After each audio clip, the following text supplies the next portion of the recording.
Over to you. Ambassador Fabian, as far as, of course, these comments by Trump are concerned, what do you make of him calling out the US's allies like France, the UK on their recognition of the Palestinian state? He calls that a reward for Hamas's atrocities. That is wrong, because Hamas has stated categorically that it does not want to play any role in the post-conflict situation in Gaza, militarily or politically. So Hamas has categorically stated it will not be there. So it is not a question of reward for Hamas. It is a question of recognizing the legitimate rights of the Palestinian people for statehood. And let me recall that the Israeli claim is based on the Bible, where Jehovah is supposed to have said that from Euphrates to Tigris, the descendants of Abraham will have control. Well, descendants of Abraham consist of Jews and the Arabs. So that is already there. So Netanyahu's claim of Greater Israel project is absolutely, historically, and biblically wrong. Okay. Let me ask you, Arvind, on your quick perspective also on what Donald Trump now is saying about the way ahead in the conflict. He's saying that talks can only happen once all the hostages are back. He's again reiterated that demand being made by the US. So who will do this? They are expecting to doing this by the Palestinian people, or already the IDF is there. So if they are capable enough, then catch them, means stopping them to doing it. And I suppose they are doing the mass murder over there. They are killing the people. So that once the IDF will go there in Gaza, so the IDF will face the minimum protest from these sides. So I suppose whatever they are saying, their claim is not fair enough, and practically this is not possible. Because if the Hamas is there, then go and catch them. The Palestinian peoples are not responsible for doing it, and there is no administration, nothing like a state. Gaza is not a state like where he can decide anything. Even the leadership and whatever the representing the leadership over there are not the real leaders, and sometimes only the some of the people they are in a Qatar or maybe at some place. Maybe the most of the people have been killed, and the remaining people are not capable enough to doing it. So I suppose whatever has been said by Donald Trump is totally unfair. Okay. Well, in this provocative address that the United States President made at the 80th UN General Assembly, Donald Trump sparked outrage by dismissing climate change as a global con job. He called renewable energy a scam that's more expensive and less reliable. Trump urged nations to abandon green policies and buy cheap, abundant American fossil fuels, as well as nuclear power instead, claiming they'd save economies, while accusing Europe of hypocrisy for buying Russian oil amidst sanctions. He also mocked UN climate initiatives as woke nonsense, insisting the US would lead a prosperous, not apocalyptic energy future. Environmental groups and allies like Germany's Scholz slammed the remarks as reckless, while supporters cheered Trump's defiance of globalist agendas. The speech, already viral, has reignited fierce debate as the UN pushes for net zero goals. It's climate change. Because if it goes higher or lower, whatever the hell happens, this climate change, it's the greatest con job ever perpetrated on the world, in my opinion. You're not going to find all of them, more than 300,000. The carbon footprint is a hoax. KP Fabian, former diplomat, is with us live on this big story. Ambassador Fabian, also Donald Trump weighing in on climate change, or what he calls a global con job. Yeah, if you remember, he repeated, drill, baby, drill. Well, Trump should be reminded that what about some wildfires in California? It is because of this drill, baby, drill that these wildfires are there, and there will be more wildfires. And as I said earlier, there was a typhoon yesterday and perhaps continuing today in the Philippines and China. So to say that climate change is a con job shows contempt for science. And he's just closing his eyes and closing his ears. Arvind Tejawat is also with us on this big story. Arvind Tejawat, what do you make of the reactions which have followed this assertion by Trump on climate change? President Trump is interpreting the things according to his comfort, and since now the America is getting willing to get out of it, so that's why he is making such a statement. I remember the few years back, a JNU professor made the same statement, and he said that the climate change and all the things are probably a great conspiracy, because actually at that moment the America is pressurizing the India and China to stop their industry and to release the carbon. So when it comes to the third world country, the American stand is totally different, and when it comes to the Europe and America, then the American stand is totally different. So such kind of means that the hypocritic behavior is not acceptable, and they cannot foolish the world at the end. At the end. So over to you. Fabian, we've seen, of course, many of his supporters, though, quite happy with him, defying global agendas. However, on the other side, you have allies of the US, like the German head of state, criticizing Donald Trump. What do you make of these divided reactions that have followed his assertion?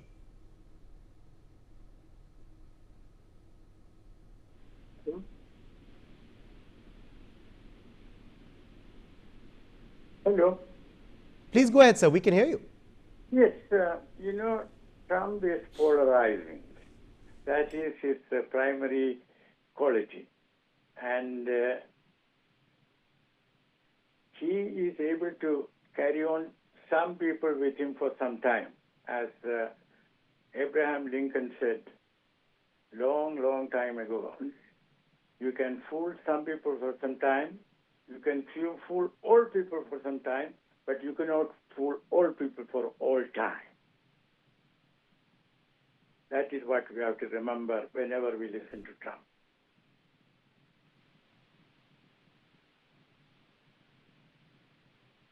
Arvind Tejawat, this, of course, is something that, we've heard Donald Trump espouse earlier too. But does it give us a sign of what the US policies are going to be ahead on the issue of energy? At the moment, it's really very difficult to predict the Trump and his policies, because today whatever he's saying, maybe he'll change his statement after a week. Even he's not awaiting for the few days to change his statement. But if we just think about the energy sources, then I suppose the Euro-American countries have squeezed our energy sources. It is starting from the Iraq, when they attacked the Iraq and occupied all the petroleum resources over there. The India turned to some other countries, and then after they squeeze our energy sources at Iran, and it continues. Now they are pressurizing not to buy oil. So what exactly the Trump and his administrations want from us, or even the United States from the last 3 or 4 decades, they are squeezing our energy sources. So they want us to develop and grow and go for the America is willing to go for the monopoly only. So I suppose the United States is just wanted to use all resources of the world for his benefit, or probably for their luxury. So the Los Angeles bars and pubs can run out of the petroleum. They can run their cars, and they can assure the luxury. But at the same time, where the countries, they are struggling hard for the development, they are squeezing all the resources. So I suppose that's the only US policy about the energy. Over to you. Also, interestingly, Ambassador Fabian, we have seen President Trump call out Europe as well for their continued purchasing of Russian oil. Like this, Trump wants to sell energy, shale oil energy and all that, and he is already selling it to Europe.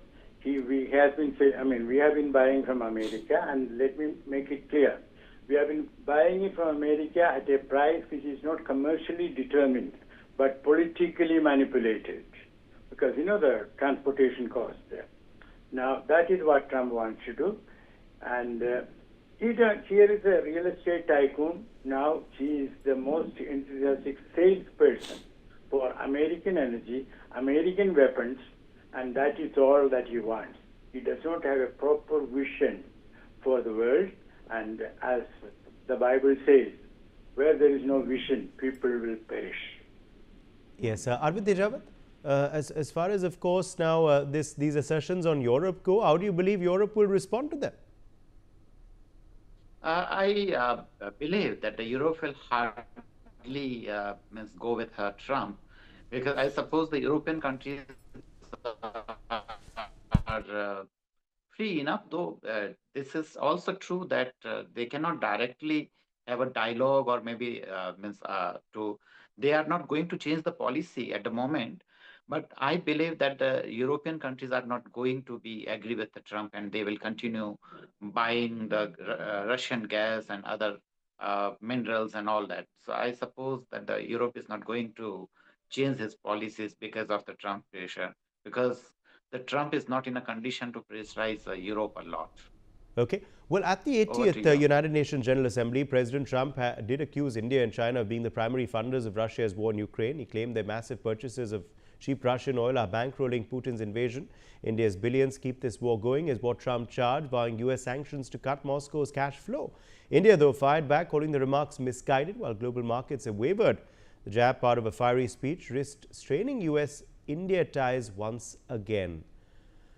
In fact, Arvind Tejawat, if we talk about what Donald Trump has said on India and China, what do you make of this assertion that he made earlier, but once again making on the UNGA stage? How do you reinterpret this?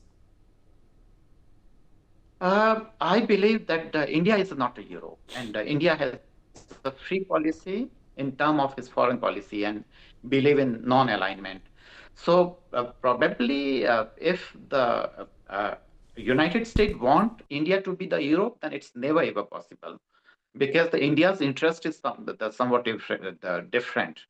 The India's totally the defense and weapons and the defense policy is totally influenced by the Russian weapons and all that. So the Russia is assuring our security and all that. So I suppose if the India go totally with the Euro-American people, then I believe that it's not going to be serve the India's interest. So India need to make a balance.